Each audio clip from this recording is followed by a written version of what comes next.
Assalamu alaikum wa rahmatullahi wa barakatuh.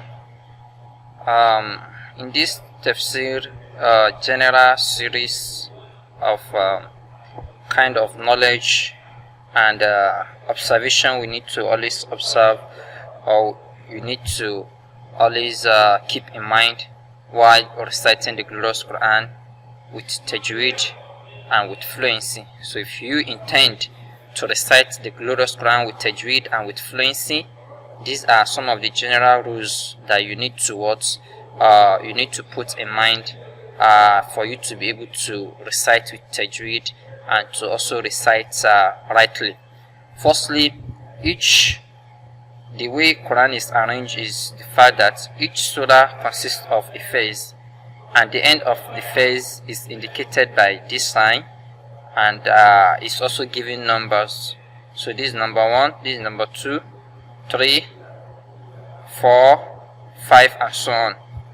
In each phase there are kalimat. Kalimat are words, and one of the things you need to learn is how to be able to identify the number of words in a particular phase, the number of kalimat in a particular ayah. So for example, in this first phase we have what we have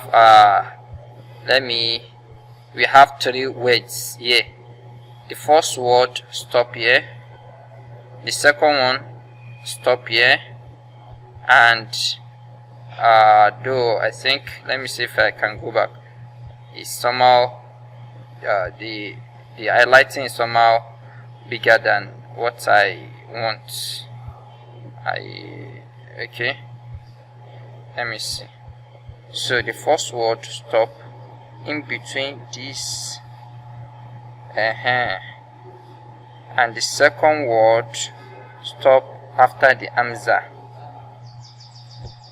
Do you understand? So you have 1, you have 2, and you have 3. Okay, so you have 3 words here. The same thing you have for the second phase, 1, 2, before the 1 here. So then 3. You have 3 words. Now, after you have known the number of words that you have on a particular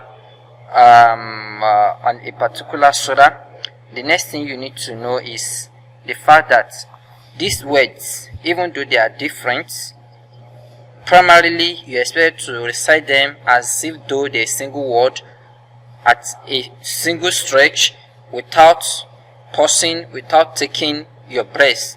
You have to read them together until you get to the end. That is the standard. If the phase is long, then you have to break it before you exhaust your breath. You are not to read in such a way that you are elongating where there is no elongation. You are dragging when there is no dragging. So you have to read as if though they are all joined together, except in 2 cases where there are elongation, of which I, inshallah, may be shedding more light on that later on. I will just explain a little bit now.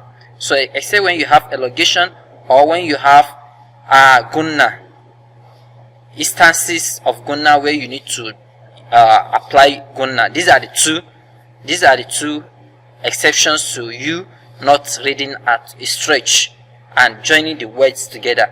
So the first one that has to do with elongation is this first word. So this alif, we call it alifun mad. So it indicates or denotes the fact that when you get here, you should elongate. And also because this elongation is joining together with what we used to call lam shamsiya. This particular lam is a lamu shamsiya. So the elongation will not even come. It will not take place here because of the lamu shamsiya. So it will not take place because of the lamu shamsiya. Okay, I'm not adding a. So you have to read this particular place and you have to say either sama. Primarily you are supposed to elongate this either, but you are not going to elongate here because of the lam shamsiya, because of the of this shadda, because of this particular shadda. So you are going to say either sa. So you are not going to what? You are not going to bring about the elongation that you have here. You are not going to bring about the elongation that you have here. Do you understand that? So that's first. Either sama. So this particular elongation, you are going to apply it. This particular sign is for elongation, and is a compulsory elongation because it exists within a single word. So it's going to be either sama, and you are going to elongate for 5 counts. Either sama. Then when you get to this particular place, you have a guna to apply, which is nun or sakina. This nun, no, this nun here, this nun. Let me see if I can move this. So you have this to apply here. Okay, this cannot be moved, but I think you get this the nun before shin. You have to what? You have to apply it. So when you get there, what you do is either sama shaqqat, either sama shaqqat. Then when you go to the second phase, you read by saying وَأَذِنَتْ لِرَبِّهَا وَحُقَّتْ. You see that when I say وَأَذِنَتْ, I did not elongate, I did not drag, I only elongated where there is a need for me to elongate because of this alif mad after the ha. لِرَبِّهَا, that is the elongation, natural elongation. وَأَذِنَتْ لِرَبِّهَا وَحُقَّتْ, وَأَذِنَتْ لِرَبِّهَا وَحُقَّتْ. So that's the elongation I was talking about here. Then وَإِذَا الْأَرْضُ مُدَّتْ, there's no elongation here.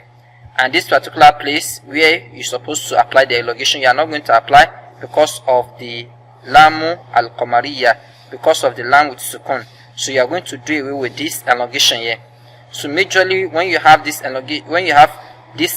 if you notice this alif, when it follows another alif with this kind of sign, you are not going to what? You are not going to apply the elongation for the first one, because this would have restricts the elongation. Wa'idhal, here it restricted it and joined it to wa'idhal sa. So wa'idhal ardu muddat wa alqat ma fiha wa takhallat. So you should always ensure that your recitation is flow, joined together, except in these two instances that I stated, where you have elongation and where you have gunna that entails that you drag your recitation. So with this, I will stop here today, and I hope you get, or I hope you've gotten the explanation. If you have any question, do not hesitate to ask me or to leave a comment down below. Thank you. Wassalamu alaikum wa rahmatullahi wa barakatuh.